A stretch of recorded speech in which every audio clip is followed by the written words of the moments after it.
Okay, ji, good morning, DAT. And today we are going to continue our lecture on anticoagulants. If you remember, the other day we discussed the process of coagulation and we established that the process of coagulation consists of three basic phases: the vascular phase, the platelet phase, and the coagulation phase.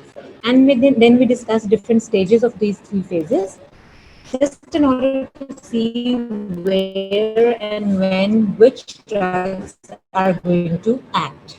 Later on, we started our discussion with our anticoagulants, which was your oral anticoagulants and your intravascular anticoagulants or your parenteral anticoagulants. Okay, I need somebody to tell me at least the basic names I discussed in the previous lecture so that I know you were with me then and so that I continue further. Anybody?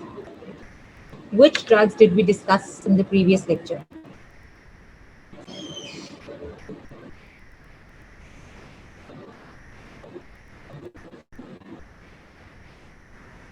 I am waiting, considering your slow typing speed. Yes, excellent. Heparin. And the other one,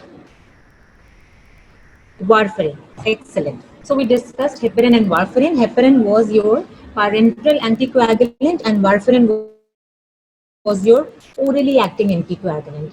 As far as the vascular phase is concerned, since it's very immediate response to vessel wall injury, we are unable to three-step for our management is that we have to break down the already formed clots in the blood. ठीक है, तो अब हमने क्या किया कि हमने उस दिन अपनी बेसिक एंटीकोएगुलेंट को डिस्कस कर लिया जो फर्दर क्लॉट एक्सटेंशन या the already form clots in the blood. ठीक है, तो अब हमने क्या किया कि हमने उस दिन अपनी बेसिक एंटीकोएगुलेंट्स को डिस्कस कर लिया जो फर्दर क्लॉट एक्सटेंशन या थ्रोम्बस फॉर्मेशन जो है उसको प्रिवेंट करते हैं.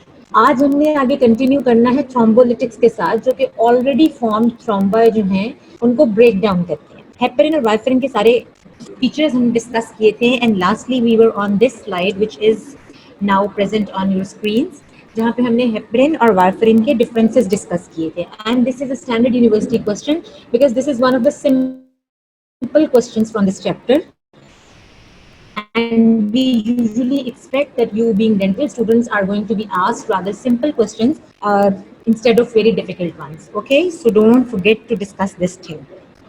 Now today we are starting with the next phase, that is a thrombolytic phase. Thrombolytic phase is primarily the first step in the management of any patient with the thromboembolic disease. जब सबसे पहले patient present करता है तो हम assume करते हैं कि उसके अंदर क्लॉट्स ऑलरेडी बन चुके हैं और हमने ऑलरेडी फॉर्म्ड क्लॉट्स को ब्रेक डाउन करना है. लेकिन this is a very temporary phase क्योंकि वो आप ब्रेक डाउन करोगे तो नए क्लॉट्स बन जाएंगे. तो इसके साथ हम पैरेलल मैनेजमेंट में स्टार्ट कर देते हैं अपने एंटीकोएगुलेंट्स ताकि वो फ्यूचर थ्रोम्बस फॉर्मेशन को या फ्यूचर क्लॉट फॉर्मेशन जो है उसको प्रिवेंट कर सके. सिमिलरली जिस तरह उस दिन हमने दो डिजीजेस के नाम लिए थे, डिसमिनेटेड इंट्रावैस्कुलर कोएगुलेशन जिसमें एक रिपीटेड साइकिल चल रहा होता है make and break of thrombi, तो उसमें भी जाहिर है ऑलरेडी फॉर्म थ्रोम्बाई को ब्रेक करने के साथ साथ न्यू थ्रोम्बस फॉर्मेशन को प्रिवेंट करना भी हमारे लिए उतना ही इंपॉर्टेंट है. This is the reason that most of your books start the topic with heparin and warfarin. Okay, I have a question. बिल्कुल, अब हम फाइब्रिन को हाइड्रोलाइज करेंगे. यही रीजन है कि मैंने आपको बिल्कुल स्टार्ट में वो डायग्राम्स जो थी वो दिखाई थी जो एग्जैक्टली आपको बताती हैं कि what are the exact steps which body undergoes in order to form a clot. अब अब तक जितने भी सिस्टम्स हमने पढ़े हैं फार्मा के रेफरेंस से या अगर आपने फिजियो में भी पढ़े हैं तो we have established that body has every mechanism for normal physiological maintenance. Homeostasis maintain करने के लिए nature has provided the body with normal mechanisms जो कि नॉर्मली उन चीज़ों को फॉलो कर रही होती है. और हम तब आते हैं, doctors come to play when there is a pathology of those normal systems. तो हम क्या करते हैं, एक तो हम एक्सोजेनस ड्रग्स देते हैं, सेकेंडली हम ड्रग्स का मैकेनिज्म डेवलप करते हैं व्हिच मैनिपुलेट्स या which uses the naturally occurring mechanisms themselves. Previous lecture मैंने आपको बताया कि कोएगुलेशन जो है इस प्रोसेस को whenever there is a vessel wall injury tissue factor release होता है और उसके बाद फिर ये सारा कोएगुलेशन कैस्केड और सारी प्लेटलेट एग्रीगेशन ये सारा प्रोसेस जो है वो इनिशिएट होता है. जहाँ ये प्रोसेस इनिशिएट होता है इसके parallel now the body knows कि अब क्लॉट फॉर्मेशन करके हमने ब्लीडिंग को प्रिवेंट करना है. लेकिन उसी सीरीज में उसी वेसल वॉल इंजरी में कुछ ऐसे फैक्टर्स रिलीज होना शुरू होते हैं जिनको ये पता है कि अब जब यहाँ क्लॉट फॉर्मेशन होनी है तो हमने उस क्लॉट फॉर्मेशन को लिमिट करना है. हमने अनलिमिटेड बिग थ्रोम्बस फॉर्मेशन नहीं करनी. बल्कि हमने फाइब्रिनोलाइसिस करके उस क्लॉट को शेप अप करना है ताकि वो उसी इंजर्ड पोर्शन के अंदर प्रेजेंट रहे, रादर के एक्सटेंड ना हो। उन नेचुरल कंपोनेंट्स कौन कह रहे थे? कहेंगे प्लाज्मिनोजेन, राइट। इसी तरह हेपरिन के मैकेनिज्म में अगर आपको याद हो तो मैकेनिज्म ऑफ क्या एक्शन क्या था? एनीबॉडी? कैसे एक्ट कर रही थी हेपरिन? डायरेक्टली एक्ट नहीं कर रही थी, it was not a direct inhibitor, वो इनडायरेक्टली थ्रोम्बस को इनहिबिट कर रही थी, प्रोथ्रोम्बिन की थ्रोम्बिन फॉर्मेशन को इनहिबिट कर रही थी। कैसे? किस चीज की हेल्प से? वो कौन सा नेचुरली अकरिंग एलिमेंट था जिसको यूज करके हेपरिन वो थ्रोम्बिन की थ्रोम्बिन में कन्वर्जन को प्रिवेंट कर रही थी? This is the reason I classified heparin under indirect thrombin inhibitors and I classified other some drugs under direct thrombin inhibitors. Why was it called indirect thrombin inhibitor? Which antithrombin? Exactly. Instead of going directly and attaching itself to thrombin and blocking it, ये क्या कर रही है? जो body के अंदर natural inhibitor of thrombin है, जो नेचुरली इसलिए बॉडी में प्रेजेंट है कि वो थ्रोम्बिन की एक्टिविटी को चेक कर सके। जैसे हमारी बॉडी में हर हार्मोनल रिलीज के लिए फीडबैक मैकेनिज्म्स हैं, negative and positive both. Similarly इस थ्रोम्बोटिक इवेंट को भी कंट्रोल करने के लिए body has got anti thrombin. Heparin ने उसी एंटी थ्रोम्बिन के एक्शन को फैसिलिटेट किया था और उसी को फैसिलिटेट करके उसने थ्रोम्बोसिस थ्रोम्बिन को की फॉर्मेशन को या प्रोथ्रोम्बिन की थ्रोम्बिन में कन्वर्जन को ब्लॉक किया था। सिमिलरली बॉडी में अब वो तो है प्रिवेंशन ऑफ थ्रोम्बोसिस। थ्रोम्बोसिस को लिमिट करने के लिए वेसल वॉल जब इंजर होती है तो वहीं से एक और चीज सीक्रेट होती है which is called your plasminogen. उसका पर्पस क्या होता है कि वो क्लॉटिंग को प्रिवेंट करने की बजाय क्लॉट को ब्रेक करे। यानी जब क्लॉट में फाइब्रिन प्लग्स बन रहे हैं तो उस फाइब्रिन की ब्रेकडाउन कॉज करती है, फाइब्रिनोलाइसिस कॉज करती है आपकी नेचुरली अकरिंग प्लाज्मिनोजेन। तो थ्रोम्बोलिटिक्स में हम क्या करते हैं? हम उसी नेचुरली अकरिंग प्लाज्मिनोजेन को यूज करते हैं, उसके एक्शन को प्रमोट करते हैं और अपनी जो फाइब्रिन बॉडी में बनी हुई है, क्योंकि आपको पता है फाइब्रिनोजेन इज इनएक्टिव, जब क्लॉट फॉर्मेशन हुई थी and we did this coagulation cascade जिसमें intrinsic and extrinsic pathway then simultaneously acted upon a common point, prothrombin to thrombin and then ultimately fibrinogen to fibrin। तो वहां पे क्या हो रहा था? ये फाइब्रिन क्लॉट में जाके इनकॉर्पोरेट हो रही थी और क्लॉट को स्ट्रॉन्ग कर रही थी। तो प्लाज्मिनोजेन जो है वो वहीं पे उसी इंजरी साइट पे रिलीज होती है, एक्टिवेट होती है और इसी फाइब्रिन को ब्रेक डाउन करती है। Not all the fibrin but the extra one, just to limit the extent of clot formation. Now this is all natural process and now we are going to manipulate this natural process or exaggerate this natural process with the help of some drugs. I showed you this table or this sort of classification of drugs used in coagulation disorders. If you see at the top of this diagram, we have already discussed the anticoagulant portion, जिसमें हमने indirect thrombin inhibitors में heparins, direct thrombin inhibitors के अंदर हेरोडिन, एर्गैट्रोमेन, नालागैट्रन, जिनकी सिर्फ मैंने आपसे कहा था कि आपने नेम्स रिमेंबर करने हैं और आपको हेडिंग से पता चल गया है कि जी वो डायरेक्टली थ्रोम्बिन को अटैच करेंगे, थ्रोम्बिन को इनहिबिट करेंगे। थ्रोम्बिन इनहिबिट होगा तो कोएगुलेशन का प्रोसेस इनहिबिट होगा, फाइब्रिनोजेन फाइब्रिन में नहीं कन्वर्ट होगी और क्लॉट फॉर्मेशन नहीं होगी। फॉर यू पीपल चीज़ों को सिंप्लीफाई करके पढ़ो, उर्दू में ट्रांसलेट करके पढ़ो, लेकिन अपने वर्ड्स में अगर आप, क्योंकि आपका 3 मार्क्स का क्वेश्चन होता है and it's a very rare chance कि आपका 3 मार्क्स का क्वेश्चन सॉलिडली किसी एक मैकेनिज्म के ऊपर आ जाए। एमबीबीएस में 7 मार्क्स का क्वेश्चन होता है जिसमें 3 मार्क्स का ही तो पूरा मैकेनिज्म पूछ लिया जाता है, तो हम वहाँ इन डेप्थ जाते हैं। और रिमेंबर ये बुक्स जो हैं ये दोनों क्लासेस की हैं। आपने क्या करना है, आपने उसको 1 लाइन में जो है या 1.5 लाइन में एक्सप्लेन करना सीखना है। If you get a 3 marks question there is every chance कि उसमें हाफ पोर्शन जो है वो मैकेनिज्म का होगा और हाफ पोर्शन किसी और क्वेश्चन का होगा। तो आपको 1 लाइनर मैकेनिज्म जब प्रिपेयर करने होते हैं तो classification is the best route. एक तो आप क्लासिफिकेशन प्रिपेयर कर लेते हो, दूसरा यूजुअली क्लासिफिकेशन हमारी on the basis of mechanism of action हो रही होती है। तो जो क्लासिफिकेशन का टाइटल है, this helps you in answering your question in a simpler way and you will end up getting at least some marks if you try and understand it, right? And the third drug was your warfarin, which was your oral anticoagulant, जो कि liver के अंदर post translational modification of coagulation clotting factors जो है उसको block करती है। जब क्लॉटिंग फैक्टर्स जो हैं वो मॉड्यूलेट नहीं होते तो एक्टिवेट नहीं होते और अल्टीमेटली ये सारा process of coagulation phase block हो जाता है। इसी चार्ट में आप मेरे सेकेंड ग्रुप पे आएंगे विच इज ये thrombolytics and we have just said that thrombolytics are suppose to lyse your thrombus. Lytic mean breakdown, thrombo mean thrombus. So they are going to break your thrombus. और इनके names में क्या आएगा?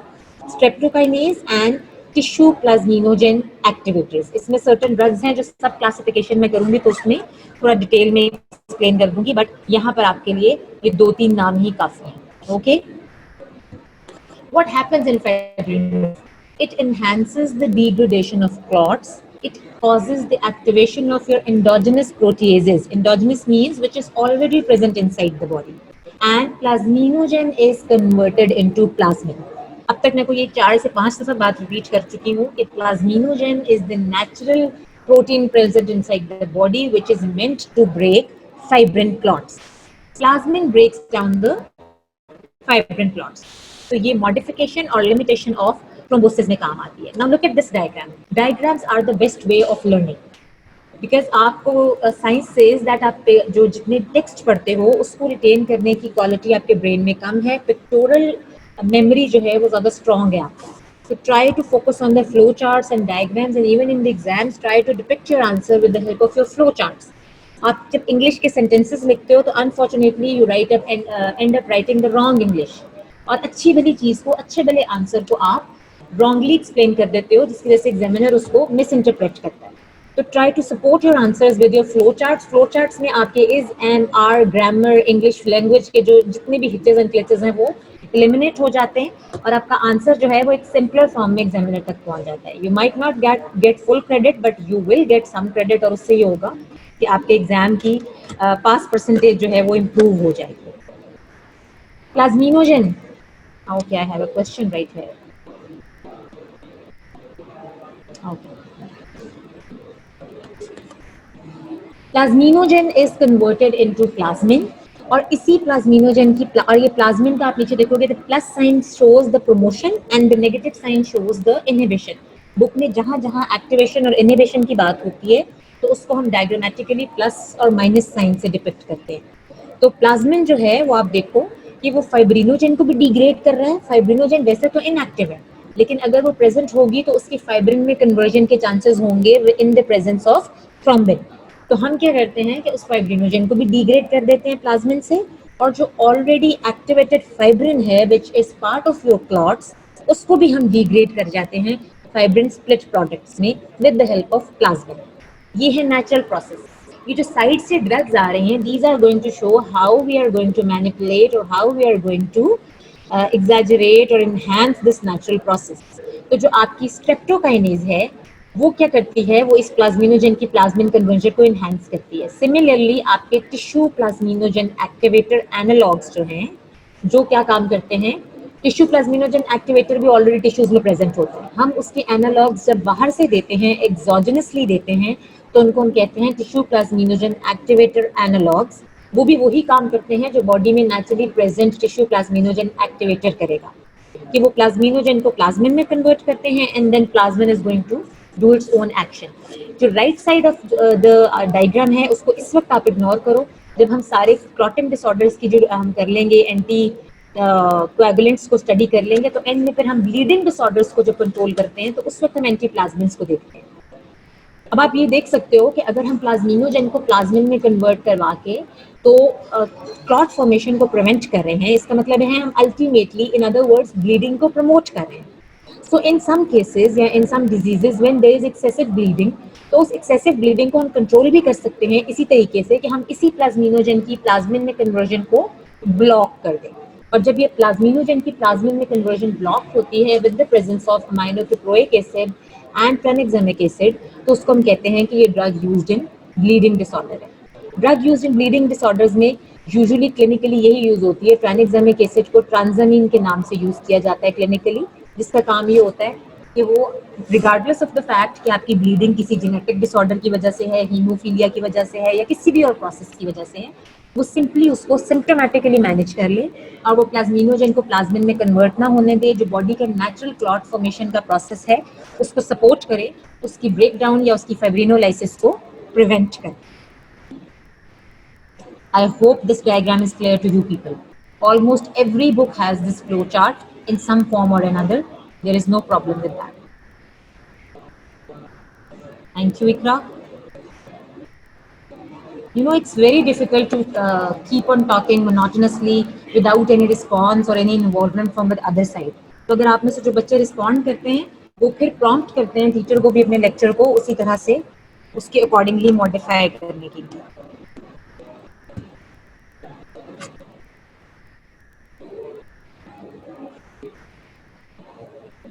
Okay, thank you all of you. Fibrinolysis refers to the process of fibrin digestion by the fibrin-specific protease plasmin. The inactive form of plasmin in the body is called plasminogen. आपको आते हैं क्योंकि simple MCQs, तो आपने बस ये बात याद रखनी है कि प्रोथ्रोम्बिन, फाइब्रिनोजेन एंड प्लाज्मिनोजेन, ये चलो बहुत अच्छी बात है. अगर आपको फिजियो से ये याद है तो दैट इज एक्सीलेंट. तो ये तीनों चारों चीजें जो हैं वो आपने याद रखनी है कि जेन वाली सारी फॉर्म्स जो हैं वो इनएक्टिवेटेड हैं और उनकी एक्टिवेटेड फॉर्म्स कौन सी हैं. Pharmacology is nothing but elaboration of your physiology and pathology. हम फिजियोलॉजी और पैथोलॉजी को जब मर्ज कर देते हैं तो फार्माकोलॉजी आ जाती है. ठीक है, तो इसलिए अगर आपकी फिजियोलॉजी नहीं होगी या उसकी बेस साथ नहीं चलेगी तो it will be very difficult to understand pharmacology. Plasminogen is a single-chain glycoprotein. In response to injury, your endothelial cells synthesize and release tissue plasminogen activators, which convert the plasminogen to plasmin. I have already told you that the natural process which the body does in response to any vessel wall injury. जहाँ पर हमने कहा था कि vessel wall injury के response में tissue factor से coagulation cascade और coagulation cascade से आगे platelet activation and all that stuff जिसमें थ्रोम्बोसिस हो रहा था, उसी के पैरेलल उस थ्रोम्बोसिस को इनहिबिट करने के लिए या एंटागनाइज करने के लिए उसी वेसल वॉल इंजरी के रिस्पांस में टीपीए से प्लाज्मिनोजन से प्लाज्मिन और प्लाज्मिन से देन फाइब्रिनोलाइसिस. That's it. अगर आपकी फिजियोलॉजी जो है वो रीइंफोर्स हो जाए तो फिर all you have to do is कि सिर्फ ड्रग्स के नाम याद करना है और कौन सी ड्रग कहाँ पे एक्ट कर रही है, that is more than enough. Fibrinolytic drugs rapidly lyse your thrombi by catalyzing the formation of serine protease plasmin from its precursor form plasminogen. These drugs create a generalized lytic stage in the body. नाम क्या क्या है इन drugs के? Streptokinase, urokinase और उसके बाद फिर आपके टिश्यू प्लाज्मिनोजन एक्टिवेटेड एनालॉग्स हैं जिसमें एनिस्ट्रेप्लेज, रीटेप्लेज, टेनेक्टेप्लेज. नाम आपने याद कर लिया आएगा तो वही डायग्राम यूज करके थोड़ा बहुत माइनर सा डिफरेंस है सब ड्रग्स के एक्शंस में, तो आपने उसका मैकेनिज्म ऑफ एक्शन एक्सप्लेन करना है. Streptokinase as the name indicates, जिसमें स्ट्रेप आ रहा है कि ये नेचुरल सोर्सेस से आती है. Most of the natural sources consist of your bacteria. तो ये स्ट्रेप्टोकोकाई से सिंथेसाइज की गई है एंड देन कम्स योर, तो ये आपको पता होना चाहिए. ठीक है कि नेचुरली अकरिंग है. It's a protein which is synthesized by beta hemolytic streptococci.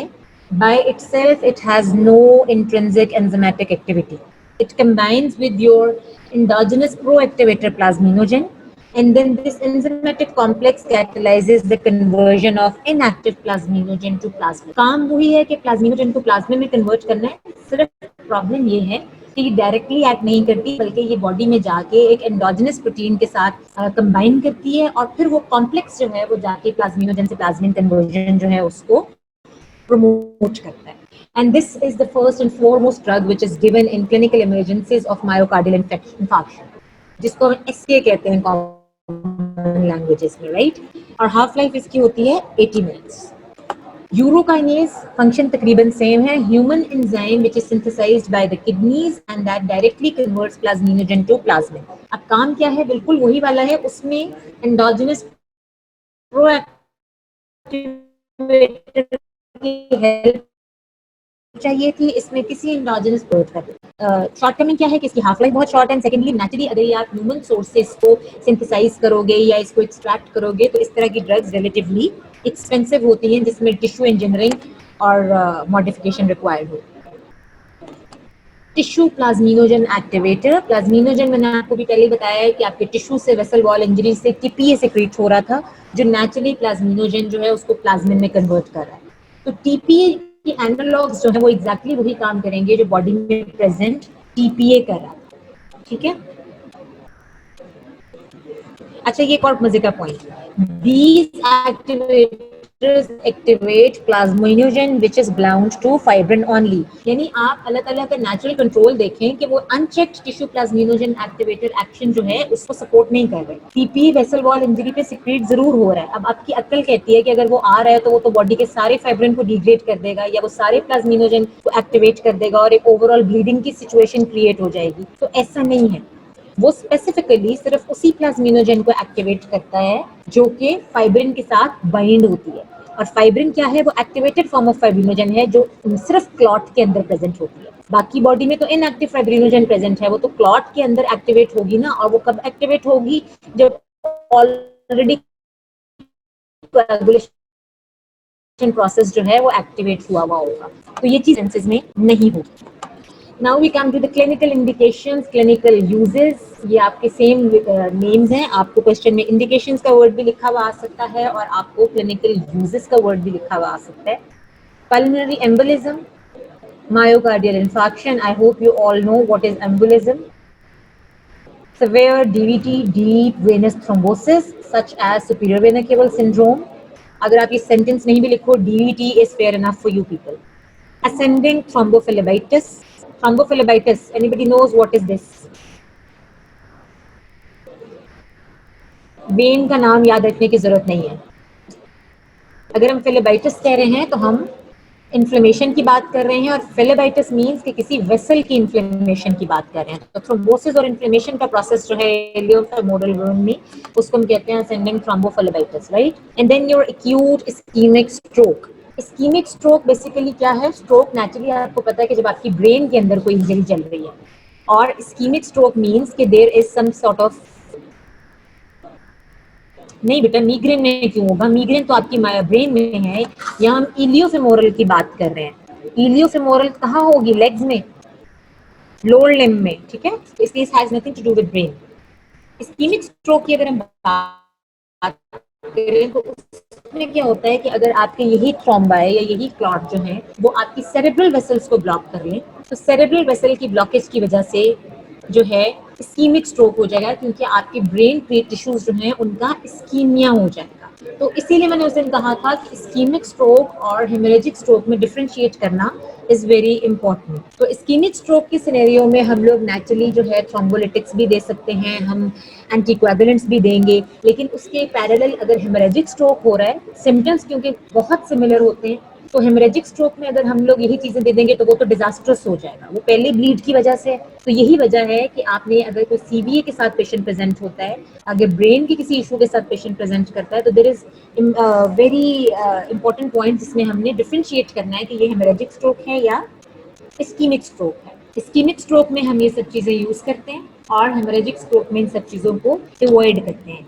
आपको बताने का पर्पस ये है कि अगर आपने क्लिनिकल इंडिकेशंस में या क्लिनिकल यूजेस में, एंटीकोएगुलेंट्स के क्लिनिकल यूजेस में या थ्रोम्बोलिटिक्स के क्लिनिकल यूजेस में स्ट्रोक लिखना है तो उसके साथ इस्कीमिक का वर्ड जरूर लिखें, क्योंकि ischaemic stroke is an indication and haemorrhagic stroke is a Contra indication. तो थ्योरेटिकली आपको भी, अगर आप क्लिनिकली नहीं भी इन चीजों से डील करेंगे तो थ्योरेटिकली ये चीजें आपको याद रखना जरूरी है. ओके, ये जी डायग्रामेटिक रिप्रेजेंटेशन है कि किस तरह से हमारी बॉडी में जब आपकी कार्डिक आर्टरी कोई ब्लॉक होती है, जब यहाँ पर थ्रोम्बस बनता है, तो इस वक्त हम क्या कह रहे होते हैं कि ये मायोकार्डियल इंफार्क्शन हो रहा है, क्योंकि जो भी उसका सबसीक्वेंट टिश्यू है जिसको वो सप्लाई कर रही है वो सारा टिश्यू जो है उसका इस्कीमिया हो जाएगा. ठीक है, ये आपकी कॉरोनरी वेसल्स की बात हो रही है. And then your ischemic stroke जिसमें आपकी सेरेब्रल वेसल्स की बात हो रही है, जब वहाँ पर कोई ओक्लूजन होगी, वहाँ पे कोई प्लैक फॉर्मेशन या कोई थ्रोम्बस फॉर्मेशन होगी, तो नेचुरली जो उसका सबसीक्वेंट एरिया सप्लाइड होगा उसका भी इस्कीमिया कॉज हो जाएगा. इसको हम कहते हैं ischaemic stroke. And then your pulmonary embolism, since all the blood which is circulating in your body has to go through your pulmonary circulation, and unfortunately the pulmonary circulation has very small vessels.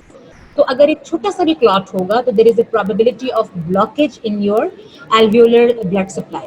इसीलिए हम embolism कहीं पे भी हो सकता है, लेकिन उसकी मैनिफेस्टेशन यूजुअली पल्मोनरी एम्बोलिज्म की फॉर्म में आती है। अभी रिसेंटली ये कोविड-19 के साथ भी यही चीज़ र्यूमर के तौर पे आ रही है कि बेसिकली ये एक एंटीजन एंटीबॉडी रिएक्शन है जो बॉडी के अंदर एक जनरलाइज्ड थ्रोम्बोएम्बोलिक स्टेट क्रिएट कर देता है, और जो पल्मोनरी सिम्पटम्स आते हैं वो लंग डैमेजिंग की बजाय बल्कि वहाँ पर पल्मोनरी एम्बोलिज्म की वजह से या ये थ्रोम्बोटिक इवेंट्स की तरह वजह से होते हैं। But these are still speculations, a lot of work and research is required.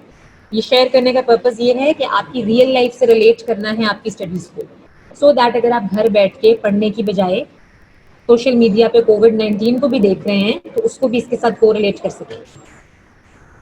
Contraindications, I just said कि इंडिकेशंस मतलब यूजेस, और कॉन्ट्राइंडिकेशंस वो कंडीशंस जिसमें आपने इन ड्रग्स को बिल्कुल नहीं देना। Unfortunately, after so many years of medical training, still students fail to understand the word contraindication. Contra means opposite, block, no, negative. Surgery within 10 days. If the person is supposed to undergo a surgery within coming 10 days, तो naturally हम उसको ऐसी कोई thrombolytic या anticoagulant drug नहीं देते, क्योंकि body के अंदर उसका एक्शन प्रोलॉन्ग्ड होता है, और सर्जरी के दौरान जब आप एक्सटर्नल मैनिपुलेशन करते हो तो ब्लीडिंग की प्रोबेबिलिटी बढ़ जाती है। सिमिलरली सीरियस जीआई ब्लीड की अगर कोई एपिसोड पेशेंट में हुई हो with in the last few months, तो हम supposedly अवॉइड करते हैं फाइब्रिनोलिटिक्स को या थ्रोम्बोलिटिक्स को। If the patient has history of malignant hypertension, that is severe hypertension, तो उसमें भी प्रॉब्लम ये है कि अगर ब्लीडिंग हो जाए तो हाइपरटेंशन के पेशेंट में ब्लीडिंग को कंट्रोल करना थोड़ा डिफिकल्ट हो जाता है। एनी एक्टिव ब्लीडिंग डिसऑर्डर, मतलब अगर आपको पता है कि आपके पेशेंट हीमोफीलिया से सफ़र कर रहा है या और किसी ऐसे ब्लीडिंग डिसऑर्डर से सफ़र कर रहा है, तो उस केस में हम इसको अवॉइड करेंगे। And previous history of cerebrovascular accident, जो मैंने कहा कि जिसमें आपके हेमरेजिक स्ट्रोक की प्रोबेबिलिटी हो, उस सिनेरियो में भी हम इसको कॉन्ट्राइंडिकेट करते हैं। Dosages are not important for you people, आपने सिर्फ ये याद रखना है कि क्योंकि स्ट्रेप्टोकाइनेज जो है वो नेचुरल सोर्सेज से आती है, तो वो बॉडी के अंदर इम्यून रिस्पॉन्स जनरेट कर सकती है। सिमिलरली यूरोकाइनेज जो है वो क्योंकि ह्यूमन टिश्यू डिवाइड है, उससे इम्यून रिस्पॉन्स नहीं होगा, और जो आपका टीपीए था या जो आपके टीपीए एनालॉग्स थे, टिनेक्टेप्लेज, रीटेप्लेज, एल्टेप्लेज, उनसे तो बिल्कुल कोई इम्यून रिएक्शन नहीं आएगा, क्योंकि वो जेनेटिकली क्लोन्ड है, वो लैब फॉर्म है। हमेशा नेचुरल सोर्सेज की इम्यून रिस्पॉन्स जनरेशन प्रोबेबिलिटी ज़्यादा होती है, जो आपकी सिंथेटिक ड्रग्स होती हैं उससे हाइपर सेंसिटिविटी रिएक्शंस रिलेटिवली कम होते हैं। द चार्ट अगेन, हम ये चार्ट पहले देख चुके हैं। यस, इंडिकेशंस मीन किन कंडीशंस में यूज करनी है, और कॉन्ट्रा इंडिकेशन मीन्स किन कंडीशंस में यूज नहीं करनी है। इंडिकेशंस को वो कहीं कहीं क्लिनिकल यूजेस के नाम से भी लिख देते हैं, और कॉन्ट्रा इंडिकेशंस को वो कहीं कहीं प्रिकॉशंस के नाम से भी लिख देते हैं, ठीक है, या विच कंडीशंस आर देयर, जबकि हम जिसमें हम इस ड्रग को अवॉइड करेंगे। मतलब क्वेश्चन फेस करने का तरीका मैंने भी रिसेंटली देखा है कि स्टूडेंट्स की फेल होने की वजह ये है कि वो क्वेश्चन को इंटरप्रेट गलत करते हैं। आप लोग इस तरह से ट्रेंड होते हो, हाँ, आप लोग इस तरह से ट्रेंड होते हो कि आपको एक बचपन से जिस तरह होता है, एक शॉर्ट क्वेश्चन दे दिया जाए और आपको उसको एग्जैक्ट आंसर लिखने को दे दिया जाए तो you would be happy to attempt. लेकिन अब क्या होता है कि क्वेश्चन को हम फ्रेज डिफरेंटली करते हैं, और जब आपकी इंग्लिश लैंग्वेज के थ्रू उसको थोड़ा सा मॉडिफाई किया जाता है, उसको जो थोड़ा सा चेंज किया जाता है, तो बच्चे कंप्लीटली उसको इंटरप्रेट ही नहीं करते हैं, और एक ऐसा आंसर जो उनको आता होता है वो भी वो लिख कर नहीं आता।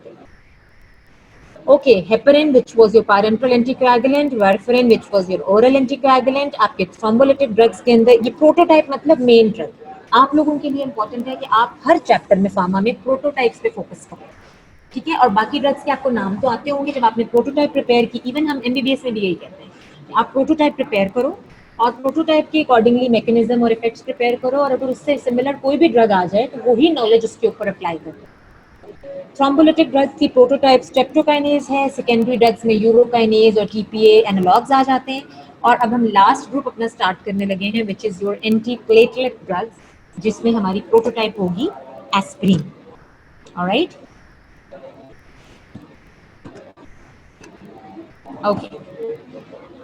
सो थ्रोम्बस फॉर्मेशन में प्राइमरी प्रिवेंशन के लिए, किसी भी क्लॉट को फॉर्मेशन को प्राइमरीली प्रिवेंट करने के लिए सबसे पहले जो ग्रुप ऑफ ड्रग हम देते हैं that is your anticoagulant. Anticoagulants are effective in the prevention and treatment of thrombosis in your venous and arterial both systems, right? उसके बाद सेकेंडरी प्रिवेंशन में हमारे पास आ जाती हैं एंटी प्लेटलेट्स, जिनका पर्पस क्या होता है कि उन्होंने बेसिकली यूजुअली आर्टीरियल ब्लड के अंदर एक्ट करना है, क्योंकि arterial blood is rich in your platelets. जब आर्टरी से फिजियोलॉजी में आप पढ़ के आए हो, ब्लड वेन्स में जाता है तो सम हाउ प्लेटलेट्स जो हैं वो ज़्यादा क्रॉस नहीं करती। जो जो आपका वीनस ब्लड होता है उसमें प्लेटलेट्स की प्रेजेंस जो है वो रिलेटिवली कम होती है। इसलिए एंटी प्लेटलेट एजेंट्स जो हैं वो usually they are reserved for your arterial thrombosis. Anticoagulants जो हैं वो वीनस थ्रोम्बोसिस में ज़्यादा प्राइमरीली यूज होते हैं, लेकिन आर्टीरियल में भी हम कर सकते हैं, दोनों में। लेकिन एंटीप्लेटलेट एजेंट्स की यूजफुलनेस जो है वो आर्टीरियल थ्रोम्बाई के अंदर ज़्यादा है। Antiplatelet drugs are generally only considered for arterial or intracardiac thrombosis if you have a patient of myocardial infarction या फिर angina आपके घर में, तो you must have seen that they are taking lifelong aspirin लोप्रिन के नाम से, ठीक है, और साथ में लोकलेट के नाम से वो क्लोपिडोग्रेल भी ले रहे होंगे। तो तीसरा हमारे पास ग्रुप था जो हमारे फाइब्रिनोलिटिक्स थे, वो क्या करते हैं? They are the drugs which have a direct action to dissolve your existing thrombi, and they are used for the acute treatment of thrombosis, namely the treatment of acute myocardial infarction, ischemic stroke, and your massive pulmonary embolism. Clexane injection बेटा heparin है, ये low molecular weight heparin जो है उसको हम कहते हैं Clexane, ठीक है। अगर आपने क्लेक्सेन देखा है तो आपको पता होना चाहिए कि फिर क्लेक्सेन के अंदर क्या है। हेपरिन, जिसके अंदर मैंने आपको कहा था कि अनफ्रैक्शनेटेड हेपरिन जो है, ये हमने उस दिन डिस्कस किया था कि वो लॉन्ग टर्म यूज के लिए नहीं होती है, क्योंकि उसके में मॉनिटरिंग रिक्वायर्ड है, वो आईवी रूट से दी जाती है, तो इसलिए वो हम सिर्फ हॉस्पिटल में देते हैं।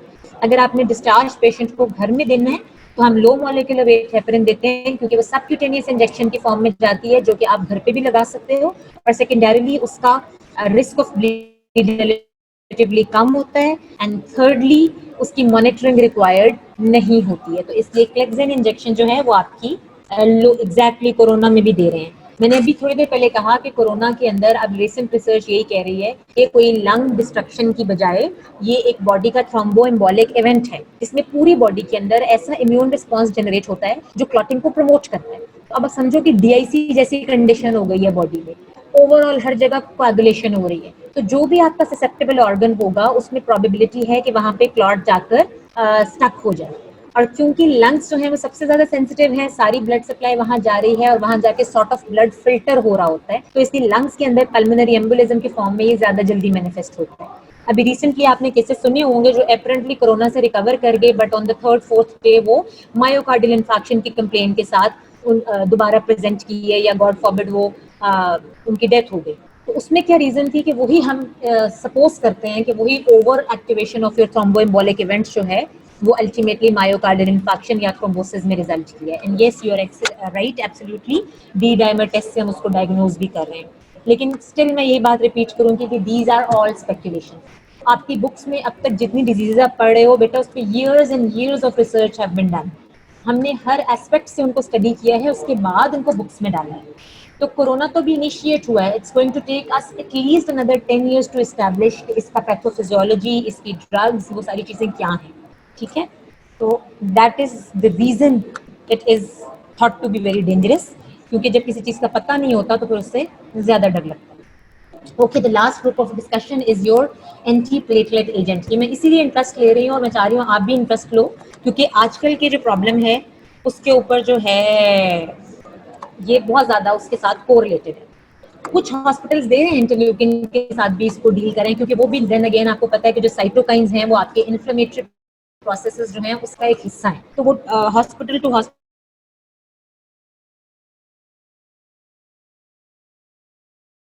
को किस तरह से उसको डील करें। ठीक है जी। प्लेटलेट्स, प्लेटलेट्स क्या करती हैं? प्लेटलेट्स जब प्लेटलेट क्लॉट बनाती हैं तो they can cause myocardial infarction, they can cause stroke, and they can cause peripheral vascular disease. और ये तीनों कंडीशंस ऐसी हैं जो आर्टीरियल ब्लड में हो रही हैं। ठीक है, कोरोनरी आर्टरी आर्टरी है, सेरेब्रल आर्टरी आर्टरी है। सिमिलरली जो पेरिफेरल वैस्कुलर डिजीज की हम बात करते हैं वो भी आपकी पेरिफेरल लिम्स के अंदर जो आर्टरीज हैं उनकी बात हम कर रहे होते हैं। रीनल आर्टरी की बात करते हैं, मेसेंटेरिक इस्कीमिया में मेसेंटेरिक आर्टरी की बात करते हैं, स्पाइनल आर्टरी की बात करते हैं। तो ये सब आर्टीरियल ब्लड है, इसलिए मैंने कहा था कि आर्टीरियल ब्लड क्लॉटिंग के लिए हम एंटी प्लेटलेट्स को ड्रग ऑफ फर्स्ट चॉइस रखते हैं, अदरवाइज एंटी कोएगुलेंट्स जो हैं वो ज्यादा बेहतर है। अब प्लेटलेट्स में हो क्या रहा है, क्विकली हम इस बात को रिवाइज करेंगे कि प्लेटलेट क्लॉट बन कैसे रहा था। जैसे ही वेसल वॉल इंजरी हुई, आप ये देखो, ये वाला सेल आपके एंडोथेलियम को शो कर रहा है, आपकी एंडोथेलियम डिसरप्ट हुई। एंडोथेलियम जब डिसरप्ट होती है तो वहां पे von Willebrand factor repair होता है। Either it's present there or it comes and attaches itself there, हम इस डेप्थ में नहीं जा रहे, but von Willebrand factor is present there. Von Willebrand factor जो है उसके साथ प्लेटलेट्स जो वहां से गुजर रही होती है, ब्लड तो फ्लो कर रहा है, वो आकर उसके साथ स्टिक करना शुरू कर देती है। नॉर्मल एंडोथेलियम के साथ वो स्टिक नहीं करती। ये ऊपर वाली छोटी डायग्राम देखो, जैसे ही आपकी एंडोथेलियम ब्रीच होती है तो वहां पर आकर आपकी प्लेटलेट्स जो है वो स्टिक करना शुरू हो जाती है। जब प्लेटलेट वहां स्टिक करती है तो वो उसकी थोड़ी बहुत शेप चेंज होती है। जब शेप चेंज होती है तो उसकी ग्लाइकोप्रोटीन 2B3A रिसेप्टर्स जो हैं वो प्रोमिनेंट होना शुरू हो जाते हैं, उसके अंदर एक्टिवेशन का प्रोसेस स्टार्ट हो जाता है, और फिर जो फर्दर प्लेटलेट्स आ रही होती हैं वो आकर उसके साथ अटैच होना शुरू हो जाती हैं, जिसमें हम कहते हैं कि एक्टिवेशन के बाद एग्रीगेशन होती है। So adhesion, activation, aggregation, I know you have all studied this in physiology, this was just a revision. इसी को मैंने थियोरेटिकली भी यहाँ पर एक्सप्लेन किया हुआ है।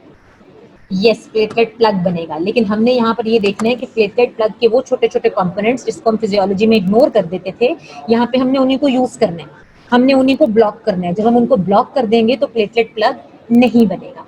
Normally, following a vessel wall injury, your von Willebrand factor binds to the collagen in the exposed subendothelium at the site of injury. अब other side of this von Willebrand factor is going to bind to the platelet receptor glycoprotein 1b. अब यहाँ पर platelet glycoprotein 1b की help से आकर stuck होना शुरू होंगी, and this process is called adhesion. After adhesion, the agonists such as collagen, thrombin, ADP and thromboxane A2, ये प्लेटलेट्स के अंदर ही होते हैं, ADP भी, thromboxane A2 भी, और कहीं कहीं थोड़े थोड़े ब्लड में भी होंगे। नेचुरली जो प्लेटलेट्स का ब्रेकडाउन हो रहा होता है तो उसके अंदर से ये सिक्रीट होकर ब्लड में भी प्रेजेंट होते हैं. They activate the platelets by binding to their respective platelet receptors. Now, platelets have got receptors for all these mediators. Thrombin के लिए, एडीपी के लिए, थ्रोम्बोक्सिन A2 के लिए भी, और ये चीजें जो हैं ये बन भी प्लेटलेट्स के अंदर रही हैं. अब देखो नेक्स्ट डायग्राम में एडहेजन हो गई. अब ये thrombin, collagen, ADP, thromboxane A2, इन सब के रिसेप्टर्स प्रेजेंट थे, ये आकर अपने अपने सबसीक्वेंट रिसेप्टर्स पे लग गए. एडीपी क्या करती है, वो प्लेटलेट को बेसिकली जगाती है कि तुम फर्दर थ्रोम्बोक्सिन A2 और एडीपी वगैरह और बाकी जो भी आपके अंदर मीडिएटर्स बनने हैं उनकी फॉर्मेशन को स्टार्ट कर दो, राइट. और इन द मीनवाइल क्या होगा कि इन रिसेप्टर्स की हेल्प से जो फर्दर आ रही प्लेटलेट्स आ रही होंगी वो वहां पर आकर एग्रीगेट करना शुरू हो जाएंगे. So, as a result of your agonist binding, the platelets undergo a shape change and a new structure such as glycoprotein 2B3A receptors are exposed on the cell membrane. जब ADP ने, thromboxane A2 ने, इन सब ने अपने receptors पे लग के platelet को एक्टिवेट किया तो प्लेटलेट की शेप चेंज हो गई, और जब शेप चेंज हो गई तो ग्लाइकोप्रोटीन 2B3A रिसेप्टर्स निकल गए. Glycoprotein 2B3A receptors basically platelet to platelet bondage भी कॉज करते हैं और फाइब्रिन बॉन्डेज भी कॉज करते हैं. फाइब्रिन क्रॉस लिंकेजेस जो हैं वो ग्लाइकोप्रोटीन 2B3A रिसेप्टर से शुरू होते हैं. So the third step of platelet response, which is called aggregation. Aggregation मतलब इकट्ठा होना वहां पर. अब क्या होगा कि जो सर्कुलेटिंग फाइब्रिनोजन है वो आके इन रिसेप्टर्स के ऊपर बाइंड करेगी और प्लेटलेट क्रॉस लिंकेजेस कॉज करेगी और वहां पे क्लॉट को स्ट्रॉन्ग करेगी. ये वही फाइब्रिनोजन और फाइब्रिन है जो पीछे हम अभी एंटीकोएगुलेंट्स में पढ़ के आए थे. इसी फाइब्रिन को हमने थ्रोम्बोलिटिक्स के थ्रू ब्रेक किया था. इसी फाइब्रिन की कन्वर्जन को हमने एंटीकोएगुलेंट्स की हेल्प से प्रिवेंट किया था, जब हमने प्रोथ्रोम्बिन से थ्रोम्बिन और थ्रोम्बिन के बाद फिर फाइब्रिनोजन से फाइब्रिन नहीं बनने दी थी. तो बेसिकली हम उसमें भी इस प्रोसेस को सपोर्ट कर रहे थे. Thromboxane A2 is synthesized within the platelets and from which it can be further released. और ये thromboxane A2 क्या करता है, ये localized vasoconstriction cause करता है और ये प्लेटलेट एगोनिस्ट के तौर पे भी एक्ट करता है. ये अब एक्टिवेटेड प्लेटलेट की शक्ल देख लो और देखो कि उसके बाद क्या होता है. कैसे आपके GP2B3A रिसेप्टर के ऊपर आकर आपकी फाइब्रिन अटैच हुई और कैसे फाइब्रिन क्रॉस लिंकेजेस से प्लेटलेट प्लग जो है वो ज्यादा स्ट्रांग हो गया. ठीक है जी. थ्रोम्बोक्सिन A2 सिक्रीट हुई आपकी प्लेटलेट से और उसने सिक्रीट होके वेसोकंस्ट्रिक्शन कॉज की और फर्दर प्लेटलेट्स को भी एक्टिवेट किया. Now this is the diagram which is going to show you the mechanism of action of your antiplatelet agents. ये टॉप पे देखो वॉल डिफेक्ट करवाया उन्होंने, यहाँ से वॉन विली ब्रांड फैक्टर से अटैच्ड है और ये बेसिकली सेल का स्ट्रक्चर है जो प्लेटलेट को शो कर रहा है. प्लेटलेट के अंदर एराकिडोनिक एसिड है. एराकिडोनिक एसिड के ऊपर साइक्लोऑक्सीजनेज एंजाइम एक्ट करता है और थ्रोम्बोक्सिन A2 बनाता है। ये थ्रोम्बोक्सिन A2 और ADP जो है वो प्लेटलेट से सिक्रीट होती है। फर्दर जो प्लेटलेट्स वहां गुजर रही हैं उनके ऊपर ADP और थ्रोम्बोक्सिन A2 के रिसेप्टर्स हैं। ये उन रिसेप्टर्स पे जाके एक्ट करती है और अगली प्लेटलेट्स को भी एक्टिवेट करती है और एक प्लेटलेट एक्टिवेशन का चेन रिएक्शन स्टार्ट हो जाता है। प्लेटलेट एक्टिवेशन का मतलब क्या है कि GP2B3A एक्टिवेट हो और प्लेटलेट एग्रीगेशन स्टार्ट हो, राइट। अब हमने क्या करना है एंटी प्लेटलेट एजेंट से, जो हमारी प्रोटोटाइप है वो है एस्पिरिन। एस्पिरिन आपने आगे भी पढ़ोगे कि वो प्रोस्टाग्लैंडिन्स में भी हम जाके पढ़ते हैं उसको, और उसको अपने एंटी इन्फ्लेमेटरी एजेंट्स में भी पढ़ना है नेक्स्ट वीक इंशाल्लाह। वो बेसिकली ये करती है, वो साइक्लोऑक्सीजनेज एंजाइम को ब्लॉक करती है। साइक्लोऑक्सीजनेज एंजाइम जो है वो आपके जो इन्फ्लेमेटरी मीडिएटर्स हैं उनकी फॉर्मेशन में इंपॉर्टेंट होता है। तो अगर साइक्लोऑक्सीजनेज ब्लॉक होगा तो एक तरफ तो ये आपका थ्रोम्बोक्सिन A2 का सिंथेसिस ब्लॉक हो रहा है ना, इसके पैरेलल आपके दूसरे प्रोस्टाग्लैंडिन्स और आपके इन्फ्लेमेटरी मीडिएटर्स जो हैं उनकी सिंथेसिस भी ब्लॉक हो जाती है। यही रीजन है कि एस्पिरिन फीवर को कम करने के लिए भी दी जाती है। यही रीजन है कि एस्पिरिन इन्फ्लेमेटरी डिजीजेस में भी दी जाती है, और इसको आप non steroidal anti inflammatory drugs के टॉपिक में नेक्स्ट वीक इंशाल्लाह पढ़ोगे। मैं यहाँ पर उसका सिर्फ एंटी प्लेटलेट एक्शन डिस्कस करूंगी, बाकी का next week I think doctor Najma discuss करेंगे आपके साथ। ओके, तो एस्पिरिन का मैकेनिज्म आपने याद रखना है साइक्लोऑक्सीजनेज इनहिबिटर। लेकिन अगर एंटीप्लेटलेट के रेफरेंस से है तो आपने बताना है कि साइक्लोऑक्सीजनेज इनहिबिट होगा तो थ्रोम्बोक्सिन A2 नहीं बनेगा और प्लेटलेट एक्टिवेशन और एग्रीगेशन ब्लॉक हो जाएगी। That is more than enough for you, ठीक है। उसके बाद सेकेंडली, अगर फर्ज करो ADP और थ्रोम्बोक्सिन A2 बन गया, अब already formed ADP thromboxane A2 को भी तो ब्लॉक करना है ना, तो फिर उसके लिए हमारे पास second step of antiplatelet agent आ जाएगा, जो कि हमारा ADP और थ्रोम्बोक्सिन A2 रिसेप्टर एंटागनिस्ट है, जिसको हम कहते हैं क्लोपिडोग्रिल एंड टिक्लोपिडी। इसको हम ADP रिसेप्टर एंटागनिस्ट के नाम से क्लासिफाई करते हैं। अब थर्ड देखो, अगर फर्ज करो कि हमने सेकेंड स्टेप ऑफ एक्टिवेशन को भी स्किप कर दिया, यानी समहाउ आपकी प्लेटलेट एक्टिवेट भी हो गई। एक्टिवेट होने का मतलब है कि उसके ऊपर ग्लाइकोप्रोटीन 2B3A रिसेप्टर एक्सपोज हो गया। अब आपका काम ये है कि आप उस ग्लाइकोप्रोटीन 2B3A रिसेप्टर को ब्लॉक कर दो, ताकि further cross linkages with fibrin जो है उसको प्रिवेंट कर सको। तो उस पर्पस के लिए, उस स्टेप के लिए हमारे पास जो ड्रग्स हैं उनको हम कहते हैं ग्लाइकोप्रोटीन 2B3A रिसेप्टर एंटागनिस्ट, और उनके नाम हैं abciximab, eptifibatide and tirofiban. Nobody can help you here, आपको ये नाम बार बार रिपीट करने हैं, रिपीट करके उनकी फ्लुएंसी डेवलप करनी है ताकि आपको उसके स्पेलिंग्स याद रहे। अगर एक बार पढ़ के प्रॉफ में रिप्रोड्यूस करने की कोशिश करोगे तो बिलीव मी कभी याद नहीं रहेगा।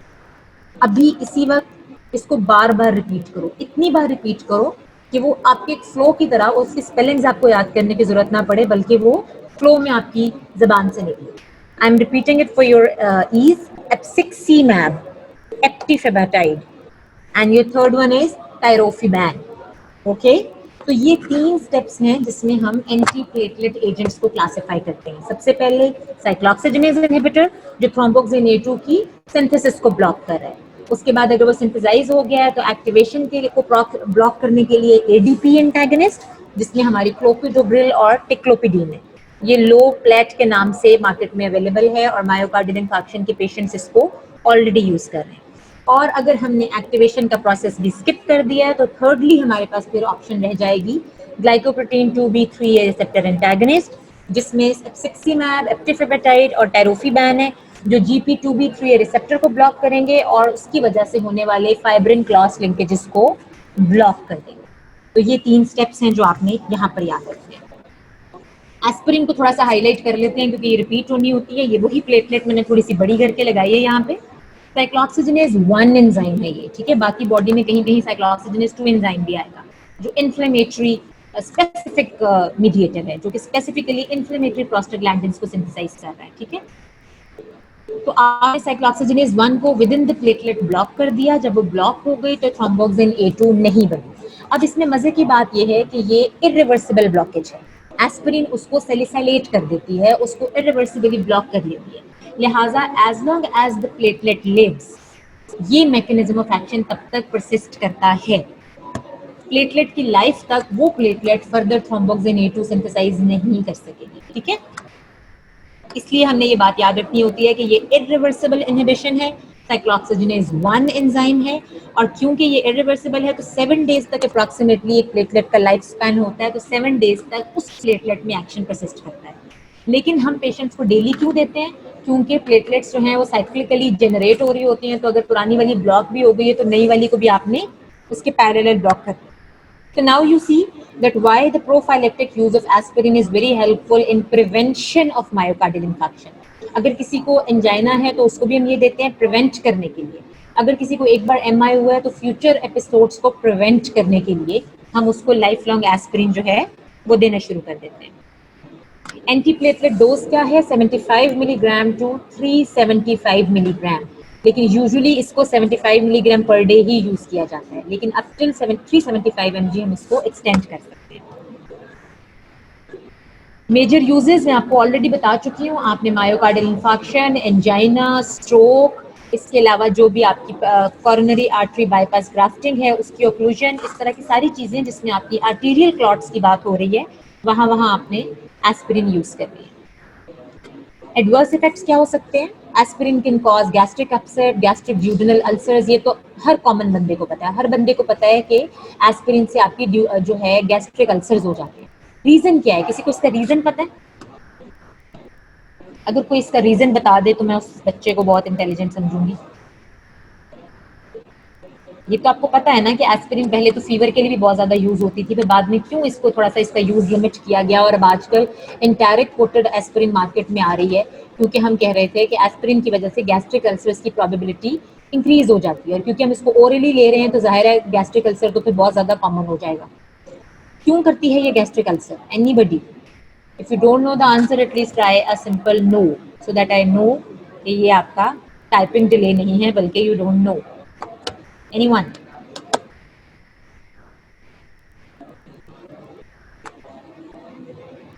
I assume it's a no, so I'm going to tell you because we are short of time. बेटा आपकी म्यूकोजल प्रोटेक्शन के लिए आपकी गैस्ट्रिक जो लाइनिंग है, वॉल जो है, वो प्रोस्टाग्लैंडिन से लाइंड होती है। जो आपने अगर फिजियोलॉजी में पढ़ा होगा, एसिड इफेक्ट नहीं होता। समझते हम यही है कि एस्पिरिन एक एसिड है तो ये एसिड इफेक्ट करता है। बेसिकली होता क्या है कि आपने फिजियोलॉजी में पढ़ा होगा कि आपकी गैस्ट्रिक म्यूकोजा जो है उसके अंदर म्यूकस प्रोटेक्शन होती है, म्यूकस लाइनिंग होती है, और म्यूकस के अंदर प्रोस्टाग्लैंडिन्स भी होती है।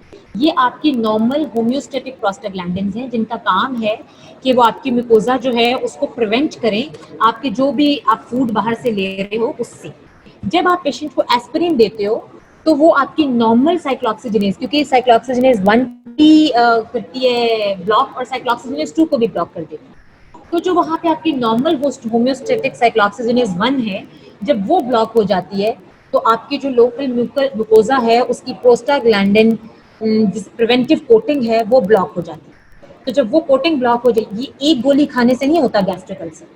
Naturally aspirin patient life long ले रहे हैं, तो जब localized prostaglandin prostacyclin production block हो जाएगी तो प्रिवेंटिव इफेक्ट ऑफ प्रोस्टाग्लैंडिन खत्म हो जाएगा। इस वजह से हम कहते हैं कि गैस्ट्रिक अपसेट कॉज करती है, और क्योंकि ये खुद एसिडिक इन नेचर होती है तो नेचुरली फिर उसका डैमेज ज्यादा होगा। जीआई ब्लीड कर सकती है, रैशेज और एस्थमा कुछ भी हो सकता है, but it is contraindicated in patients who have bleeding disorders. तो बस ये बात आपने याद रखनी है। एडीपी एंटागनिस्ट के नाम मैं आपको बता चुकी हूँ, टिक्लोपिडीन एंड क्लोपिडोग्रिल, और ये are going to irreversibly block your ADP receptors on the platelets and hence they are going to block your platelet aggregation. ये देखो, ये आपका एडीपी रिसेप्टर है, इसके ऊपर ये क्लोपिडोग्रिल आके लग गई। जब क्लोपिडोग्रिल आके लग गई तो अब फर्दर उसके ऊपर एडीपी आकर नहीं लगेगा। अगर एडीपी नहीं लगेगा तो ये प्लेटलेट एक्टिवेट नहीं होगी, मतलब इसकी शेप चेंज नहीं होगी। नहीं बेटा, एपिस्टैक्सिस क्यों कॉज करेगी? एपिस्टैक्सिस की तो रीजन बिल्कुल डिफरेंट होती है, उसके साथ तो प्रोस्टाग्लैंडिन का कोई रोल नहीं है ना एपिस्टैक्सिस के अंदर।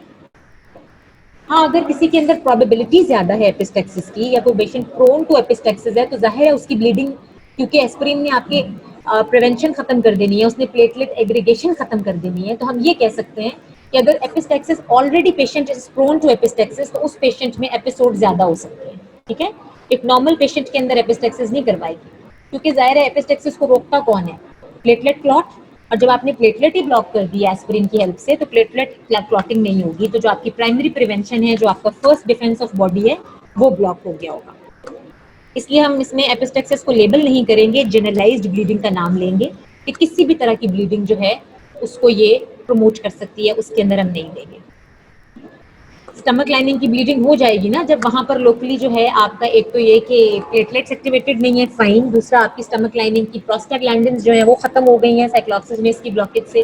अब जो भी चीज आप खाओगे वो आपकी स्टमक लाइनिंग को डैमेज करेगी। जो स्टमक के अंदर एसिड प्रेजेंट है वो स्टमक लाइनिंग को डैमेज करेगा, और यूजुअली वो ब्लीडिंग जो है वो एसिड डैमेज की वजह से होती है।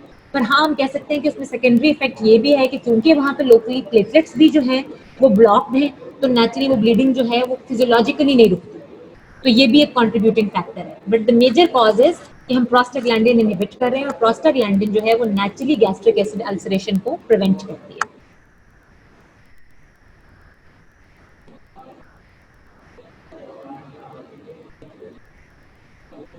ओके, एडीपी रिसेप्टर एंटागनिस्ट, इसके अंदर जो आपने चीज याद रखनी है वो इसका एक एमसीक्यू आ सकता है कि इसके साइड इफेक्ट्स क्या हैं। Neutropenia and TTP, thrombotic thrombocytopenic purpura. ठीक है, ये आपने बस याद रखना है, टीटीपी। इंपॉर्टेंट बात क्या है कि क्लोपिडोग्रिल हमने प्रेफर करनी है, टिक्लोपिडीन नहीं करनी। बाकी क्यों करनी है ये आपके लिए इंपॉर्टेंट नहीं है, आप बस इतना याद रखो, clopidogrel and ticlopidine both are your ADP antagonist, among which clopidogrel is relatively preferred over your ticlopidine. And then your third group जो मैंने डायग्राम में ऑलरेडी एक्सप्लेन कर दिया था, glycoprotein 2b3a receptor antagonist, usually इनकी जरूरत नहीं पड़ती। हम क्लिनिकली सिर्फ जो है एस्पिरिन और एडीपी एंटागनिस्ट ही यूज करते हैं। बहुत कोई रेयर केस होगा तो ये यूज करना पड़ेगा, वरना हम इनको यूज नहीं करते। अब सिक्सीनैब, एक्टिफेपेटाइड एंड टायरोफिबैन, और आपको पता होना चाहिए कि ये क्रॉस लिंकेजेस ऑफ प्लेटलेट को प्रिवेंट करते हैं। It prevents the binding of platelet with thrombin, with fibrin, and with 1 millibrand factor in your endothelium. ये तीनों काम इसने ब्लॉक करते हैं। ये देखो, ये आपकी एक्टिवेटेड प्लेटलेट है। जब प्लेटलेट एक्टिवेट होती है तो हम इसको स्टार शेप से शो कर रहे हैं, और स्टार शेप में उसका GP2B3A रिसेप्टर प्रोमिनेंट हो गया। जब उसको आपने ब्लॉक किया तो फाइब्रिन बाइंडिंग जो है वो नहीं हो रही है। जब फाइब्रिन बॉन्डिंग नहीं हो रही है तो इसका मतलब है क्रॉस लिंकेजेस नहीं हो रही हैं, क्लॉट फॉर्मेशन जो है वो नहीं हो रही है। That's all. Any questions, anyone? I've tried to make it simple for you people. Rest is up to you कि आप उसको सिंप्लीफाई करके कैसे पढ़ते हो और साथ साथ कैसे प्रिपेयर करते हो।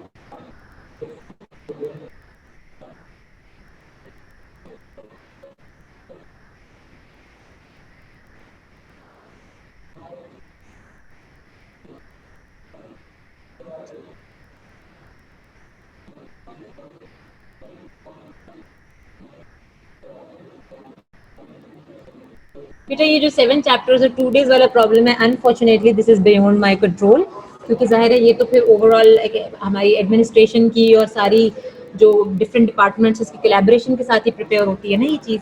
बाकी मैं आपको सिर्फ, हाँ, I know you have a test tomorrow and I know everybody has 2 test for week, but normally बच्चे जो हम एक्सपेक्ट करते हैं वो ये करते हैं कि आपने टेस्ट से पिछली रात बैठ के चैप्टर्स तैयार नहीं करने होते। You are no more a school student कि एग्जाम आएगा तो पिछली रात पढ़ लेंगे।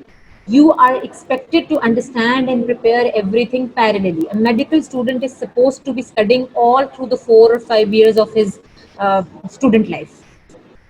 मतलब अब तो हमने बहुत मजाक सा बना लिया है एमबीबीएस और बीडीएस का। In the past MBBS and BDS students were totally cut off from the surroundings, और बेसिकली वो सारा साल 24/7 पढ़ा करते थे। तो उस सिनेरियो में फिर आपके 7 चैप्टर्स के 2 दिन नहीं होते, बल्कि क्या होता है कि आप रोजाना का चैप्टर जो है वो रोजाना प्रिपेयर करते हो, और नेचुरली टेस्ट में तो बस आप प्रिपेयर होते हो। टेस्ट से पिछले दिन जो 2 दिन है ना, वो that are just meant for revision, they are not meant for actually test preparation. और कभी अगर आपने सारे अपने 4 या 5 साल की किताबों का सम टोटल देखा हो तो आप अंदाजा करोगे और आप हैरान होगे कि 5 years are too less for cramming up all those books, but still each and every doctor, each and every dental doctor, they do that. और फिक्र नहीं करो, you will end up doing it, आप कर लोगे। All you have to do is just keep trying, keep your maximum possible effort, वो आप करते रहो, तो ऑटोमेटिकली कुछ ना कुछ प्रिपेयर हो जाएगा। गलती वहां होती है जब आप हिम्मत छोड़ देते हो और बिल्कुल हार मान लेते हो या फिर बिल्कुल शॉर्टकट्स लेते हो। शॉर्टकट्स आपको फिर जो है ना वो तबाह करते हैं और फिर आपकी सप्लीमेंट्री एग्जाम की प्रोबेबिलिटी बढ़ जाती है। अब मुझे बताएं कि जब आप लोग एनुअल में अपेयर हो रहे थे, क्या किसी ने सोचा था कि आपकी सप्ली एग्जाम के साथ ये होगा जो इस साल हुआ है? क्या किसी ने सोचा था that your whole academic year will be threatened? जब टीचर्स कह रहे होते हैं कि बेटा try to clear the exam in your annuals and try to avoid going for supply, तो उसकी यही रीजन होती है कि कोई भी अनफोर्सीन इंस्टेंसेस हो सकते हैं। सिमिलरली जब बच्चे सारा साल साथ साथ नहीं पढ़ते तो नोबडी फोर्सीज के जब एग्जाम आएगा तो हम बीमार हो जाएंगे या गॉड फॉरबिड कोई फैमिली इमरजेंसी हो जाएगी और हम सप्ली में जाएंगे। बट 1 in 100 ऐसा होता है। हम साल के एंड के लिए वेट करते हैं और अनफॉर्चुनेटली साल के एंड में कोई ऐसा अनफोर्सीन इवेंट आ जाता है जिसकी वजह से हम वो एग्जाम क्लियर नहीं कर पाते और हम ये बात भूल जाते हैं that we are not meant to study just at the end of year, we were actually meant to be studying all through the year, and then we are going to end up dying in the field due to such an educated nation we have.